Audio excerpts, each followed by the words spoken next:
Well, today we turn our focus to entrepreneurship, and Fabian Agore is our guest. Mr. Fabian Agore, is good to have you on Business Express. Yes, good to be with you again Okay, after a long while. okay, yeah, let's delve into it then. At this point in time, how would you describe the current state of entrepreneurship in Nigeria, and given economic challenges such as inflation, naira volatility, and high cost of doing business? Entrepreneurship now is a tough one, but I would also say that there is no better time to start a business in Nigeria because of the exchange, the dollar naira exchange. Of course, it's coming down now, but it's still very high, and it means that importers of products into Nigeria will be selling at a higher price. So if you start your own business right here in Nigeria, sourcing for raw materials and producing your own products, you have a good market because you can sell at a more competitive price. So yes, the economy may be a little tough for Nigerians, but still, banks are giving loans. Other financial houses are supporting SMEs. Even the government has plans that supports SMEs as well. So I would tell Nigerians with all of my heart that this is a good time to start your business. That Even if is you're working in some organization, you can start what is called a side hustle. okay. Okay, Yes. but you also say it's costly. Well, what sectors are still showing growth potential for entrepreneurs despite tough macroeconomic environments? Agriculture is still very big. Agriculture is very big because there is more demand for food. Nigerian population has grown higher, and then the government has also opened up the export market. So if you go into agri, you can export agro products besides selling within Nigeria. The clothing and fashion business is still very viable. Nigerians will still wear clothes, whether the economy is tough or not. Nigerians like to look good. We have this say no spirit. We don't give up. So we keep looking good. So fashion is a good area to focus on. And then, of course, real estate is going nowhere. But this time, I would advise that real estate investors should look at more of low-cost housing as against the highly priced houses that we have around now. Then, of course, technology is going nowhere because you can export technology products much more easily across the world. So those are the areas I would point at for now.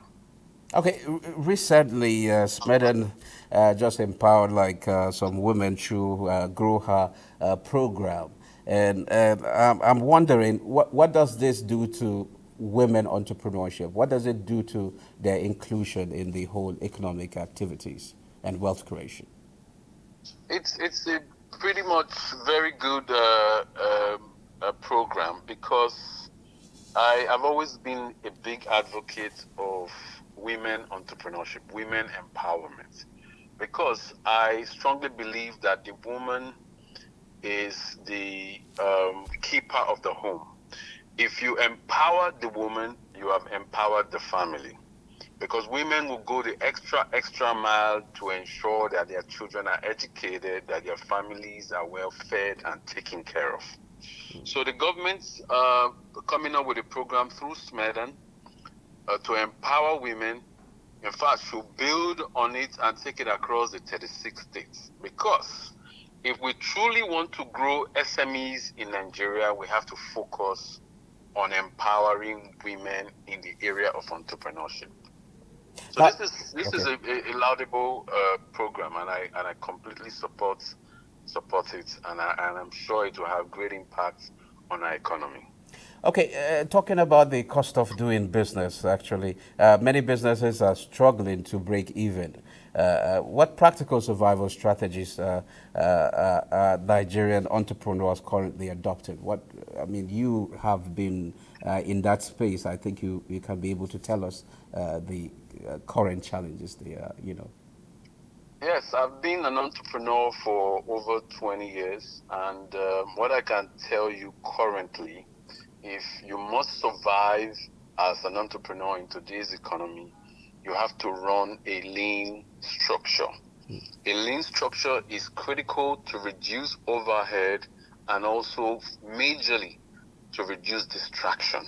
But as But don't you think that might affect, unemployment as well, as it add to the number of unemployed, you know? it wouldn't, as it were, affect unemployment because if you run a lean structure, what it does is that it can enable you to grow and scale. That's where I was going to. Okay. So it means that you run lean, let's say in the FCT, you can set up another lean structure in Kaduna, you can set up in Port Harcourt, you can set up in Lagos. Now, the part of lean structure I'm talking about is that it reduces overhead on one side, it also reduces distraction because that way you don't bring in B players. B players staff that doesn't really put in their A game. They don't give you the type of result you want. So they serve as distraction within your system. Okay. So if you have A players, you will see that your business will grow faster than when you have B players. Now, these B players, of course, will get jobs in organizations that does not require people to actually bring in their A games, and there are organizations like that. Okay. Thank you So, very much. so yes, run a lean structure, and then of course reduce your overhead. It's very critical you reduce your overhead at this time Okay. because it's not every month that you can meet your targets. Yes, we have revenue targets we all set, but we don't meet those targets every month. And then of course there are unexpected challenges that may come, but because you're running a lean structure and then you have a very low overhead, you can continue to run your business instead of your business dying. Okay.